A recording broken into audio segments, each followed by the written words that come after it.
पढ़ी लिखी देवरानी। अगर आज मैं भी पढ़ी लिखी होती तो मैंने मोहल्ले में हो रहे कंपटीशन को जीत लिया होता और अच्छी खासी मोटी रकम जीतकर आपके हाथ में थमाई होती। माँ बड़ बोली, ज्यादा मत बोल।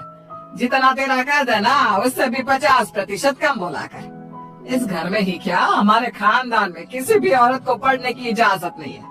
देख तेरी बड़ी भाभी मधु, ये भी कहाँ पढ़ी है, इसके घर वालों ने भी इसे पढ़ने नहीं दिया। तो अब आप बाकी लोग जो करेंगे वही करोगी। पढ़ना सिर्फ लड़कों के हाथ में है। किताब, पेन, पढ़ाई ये आदमी ही कर सकते हैं, क्योंकि उन्हें ही तो आगे जाके कमाना है। औरतों को तो सिर्फ बेलन, झाड़ू और पोछा यही करना है जीवन भर। और तेरे इस कंपटीशन को जीत कर मुझे नहीं चाहिए पैसे। मेरा बड़ा बेटा सागर अब कमा रहा है और छोटा बेटा तेज भी अपने कॉलेज की पढ़ाई के बाद कमाएगा ही। तारिणी, तू तो बस अपनी बड़ी भाभी से खाना बनाना और घर के बाकी काम करना सीख ले। सच में आप सबकी सोच ना जमीन में धसी हुई रहेगी लाइफ टाइम। न जाने क्यों मैं इस घर में पैदा हुई। ऐसा नहीं बोलती तारिणी। तारिणी रोकर अपने कमरे में चली जाती है। पाठक परिवार में आज तक किसी भी लड़की ने पढ़ाई नहीं की और सिर्फ लड़कों को ही इजाजत दी जाती है, लड़कियों को नहीं। बिंदु के 2 बेटे होते हैं। बड़ा बेटा सागर जो एक अच्छी नौकरी करता है और उसकी बीवी मधु है, और छोटा बेटा तेज जो अभी कॉलेज में अपने लास्ट ईयर की पढ़ाई पूरी कर रहा होता है। बिंदु और यशराज ने कभी अपनी बेटी तारिणी को पढ़ने नहीं दिया, जिसकी शिकायत वो आज तक करती है। तेज को अपने कॉलेज में प्रीति नाम की एक लड़की से प्यार हो जाता है। प्रीति, वो दरअसल मुझे ये बात तुमसे बहुत समय से कहनी है। कल इकोनॉमिक्स के क्लास के बाद मैं तुम्हारे लिए रुका भी था, लेकिन तुम चली गई। बोलो ना तेज, क्या हुआ, क्या कहना है तुम्हें? प्रीति, अब मुझे तुमसे प्यार हो गया है। क्या तुम मुझसे शादी करोगी? देखो, हम पिछले 5 साल से एक दूसरे को जानते हैं। आई नो तेज, जैसे तुमने अपनी जज्बातों को मन में छुपा के रखा, वैसे मैंने भी छुपाया। मैं भी तुमसे प्यार करती हूँ, लेकिन मैं तुमसे शादी कैसे कर पाऊंगी? क्यों? कौन रोक रहा है हमें? जहाँ तक मुझे पता है, हमारे शहर में लड़कियों को पढ़ने नहीं देते, ना ही पढ़ी लिखी लड़कियों से शादी करवाई जाती है। तुम्हारी बहन तारिणी भी नहीं पढ़ पाई ना अब तक। आई नो, फिर तुम्हारी माँ कैसे मानेंगी? तुम इस सब की चिंता मत करो, I'll fix that all। बस भरोसा और हिम्मत रखो। तेज घर जाकर अपने माता पिता बिंदु और यशराज से बात करता है इस बारे में, और प्रीति के बारे में जानकर बिंदु और यशराज कहते हैं, हाँ? तू बोरा गया है क्या लल्ला? देख, ये सब हमारे घर में ही नहीं, राज घरानों में भी होता है। प्रीति के माँ बाप होंगे फिर पूरी, लेकिन हम नहीं। हाँ बेटा, ये शादी कतई नहीं हो सकती। शादी में लड़का आगे और लड़की पीछे होती है। वैसे ही जीवन में भी पत्नी पति से 1 कदम पीछे ही होनी चाहिए। ठीक है, अगर आप लोगों को ये सही लगता है तो मैं भी वही करूँगा जो मुझे सही लगता है। अब आप सब मेरा मरा हुआ मुंह ही देखोगे। गंगा जल तैयार रखिएगा। हाय हाय लल्ला, ये तो क्या बोले जा रहा है? पागल हो गया है क्या?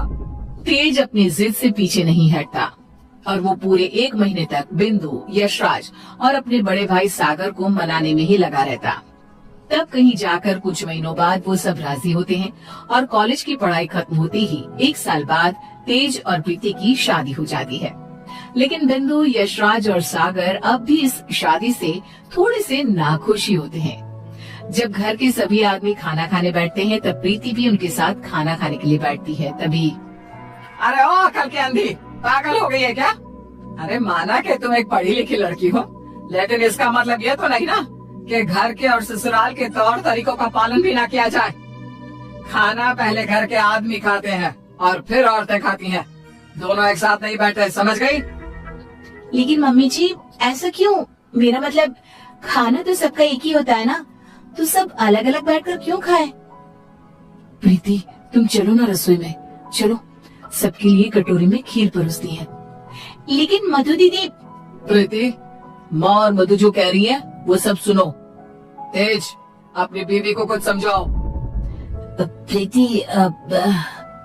प्रीति गुस्से से उठकर रसोई में चली जाती है और मधु के साथ खीर को कटोरियों में परोसने में लग जाती है। प्रीति, हम इस घर की बड़ी बहू हैं। उसके बावजूद भी हमें हर मामले में, हर काम में पीछे रखा जाता है, जूती की नोक पे रखा जाता है, क्योंकि हम पढ़े लिखे भी नहीं हैं। अब सोचो, हम बड़ी बहू होकर भी हमारा ये हाल है, तो तुम्हारे साथ क्या क्या होगा। मधु दीदी, आप पढ़ी लिखी नहीं हो, इसमें आपकी कोई गलती नहीं है, लेकिन ये जो कुछ भी हो रहा है ना, आदमी और औरत का भेदभाव, ये सब बहुत ही बेकार और इलॉजिकल है। आज दुनिया कहां से कहां पहुंच गई है। आज के जमाने में औरत आदमी के साथ कदम से कदम मिलाकर चलती है। खैर, अब हम और कर भी क्या सकते हैं, लेकिन हम अपने आप को बहुत भाग्यशाली मानते हैं। क्यों मधु दीदी? क्योंकि हमारी एक पढ़ी लिखी देवरानी जो है। आपको पता है मधु दीदी, आप ना बहुत क्यूट हो, आपको किसी की नजर ना लगे। जब सभी हॉल में एकत्रित होते हैं, तभी बिना घूंघट ओढ़े प्रीति को देखकर, प्रीति बहू, अब क्या तुम्हारे लिए दीवार पर बड़े अक्षरों में इस घर के तौर तरीके लिखवा दिए जाए? आज क्या किया मैंने? आप हमेशा राशन पानी लेकर क्यों चढ़ जाती हो मुझ पर mummy ji? I just don't understand. Preeti बहू, आज तुम बगैर घूंघट के दिख गई हो। आइंदा से अगर ऐसा बिना घूंघट के दिखी ना, तो मुझसे बुरा कोई नहीं होगा। मधु बहू को देखो, सोते समय भी घूंघट ओढ़े ही सोती है, नींद में भी ये हमारे आदेशों का पालन करती है। और हाँ, एक और बात कान खोल कर सुन लो, आइंदा से बड़ों से और अपने इर्द गिर्द के आदमियों से इतनी बदतमीजी से बात नहीं करना, और इस घर की 4 दीवारों में सिर्फ और सिर्फ सरल हिंदी भाषा का ही प्रयोग होगा। अंग्रेजी भाषा नहीं गूंजनी चाहिए। तेज, अपनी धर्म पत्नी को समझा कर रख। प्रीति निराश हो जाती है और अपने कमरे में चली जाती है। रात में वो तेज से कहती है, तेज, ये सब क्या हो रहा है? तुम्हारे घर वाले इतने पागल कैसे हो सकते हैं? अगर मुझे ये अंदर की बातें पता होती ना, तो मैं कभी तुमसे शादी नहीं करती। I married you just because तुमने कहा कि तुम्हारे घर वालों को मुझसे कोई ऑब्जेक्शन नहीं है। हाँ, तो वही हुआ ना। वो कुछ बोले क्या तुम्हारी पढ़ाई लिखाई पर? अब बाकी कुछ रूल्स रेगुलेशंस है घर की लड़कियों और बहुओं के लिए, अब उन्हें तो फॉलो करना ही होगा ना। आई नो वो थोड़े बहुत गलत है, लेकिन अब हम और कर भी क्या सकते हैं। एक दिन जब यशराज दूध वाले का हिसाब कर रहा होता है, तभी ये 3 हफ्ते जुलाई महीने के और 2 हफ्ते अगस्त के, तो कुल मिलाकर पूरे हुए। अरे बिंदु, जरा हमारे ड्रॉअर में से कैलकुलेटर तो लेकर आना।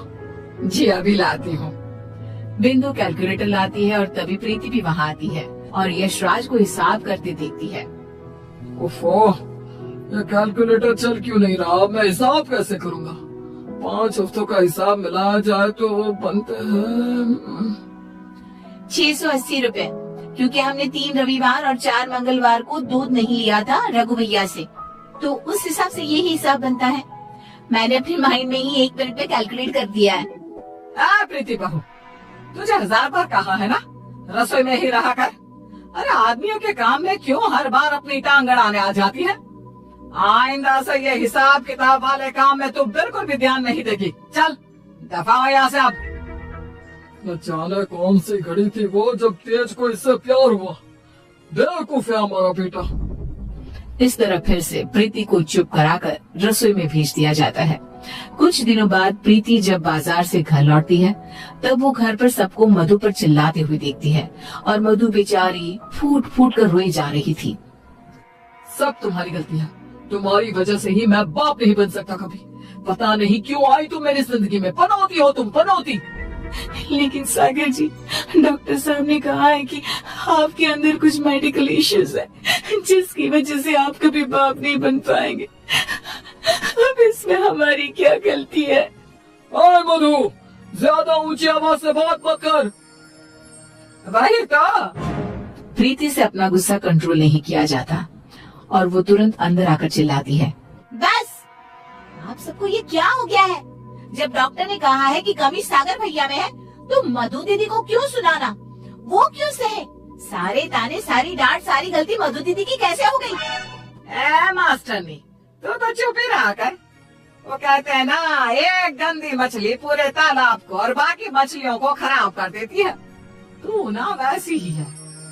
तेरी वजह से ही ये मधु बहू भी उल्टा बोलना सीख गई है। नहीं माँ, ये सरासर गलत है। गलती सागर भाई की है। नहीं, मधु में ही कोई दोष है। हमारे बेटे सागर में कोई दोष हो ही नहीं सकता। ये मनहूस मधु कुंडली मारकर बैठ गई है हमारे सागर के जीवन में। मधु दीदी, ये आपके हाथ पाँव पर निशान कैसे? बोलिए। सागर जी ने हमें बहुत मारा प्रीति, हमें बचाओ इन सब से, ये सब बहुत बुरे हैं। मधु प्रीति के गले से लिपटकर रोए जा रही थी। सागर गुस्से में आकर मधु पर हाथ उठाने जा रहा था कि तभी प्रीति उसके पास जाकर उसका हाथ पकड़कर मोड़ देती है। मेरा हाथ! एक आदमी अगर गुस्से में शैतान बन जाए तो एक औरत क्रोध में काली का रूप धारण कर लेती है। समझ गए सागर भैया? और आप सब, अरे एक बार ध्यान से सोचिए, दिल से सोचिए ना। अगर ऊपर वाले ने आदमी और औरत को साथ में बनाया है तो हम क्यों फर्क करें? क्यों औरतें आदमियों से पीछे रहे? दोनों साथ में कदम से कदम मिलाकर चल सकते हैं ना। साथ में काम करके अपना घर, अपनी गृहस्थी चला सकते हैं ना। गलती सोच की है। अगर सोच बदलोगे तो ही बदलाव आएगा, वरना जमीन में ही धंस के रह जाओगे। उतने में तेज अपने साथ पुलिस अफसर को लेकर आता है। सागर भाई, आप मेरे बड़े भाई हो, लेकिन आज जो मुझे आपके बारे में पता चला, कैसे आप मधु भाभी को मारते हो, उन पर अत्याचार करते हो, इसके बाद से आप मेरे कोई नहीं। मेरे लिए आप ना के बराबर हो गए हो। इंस्पेक्टर साहब, गिरफ्तार कर लीजिए इन्हें। पुलिस सागर को डोमेस्टिक वायलेंस के केस में गिरफ्तार कर लेती है और उसे लेकर जाती है। माँ, पापा, प्रीति और मैंने फैसला कर लिया है कि हम अब इस घर में और नहीं रहेंगे और अकेले किसी शहर में जाकर रहेंगे। मधु दीदी और तारिणी भी हमारे साथ चल सकती हैं। इस तरह तेज और प्रीति वहाँ से चले जाते हैं और मुंबई शहर आकर तारिणी और मधु दोनों भी पढ़ने जाती है और सभी अपना जीवन खुशी से बिताते हैं। वहीं बिंदु और यशराज, जिन्हें तेज हर महीने पैसे और खत भेजता है, वो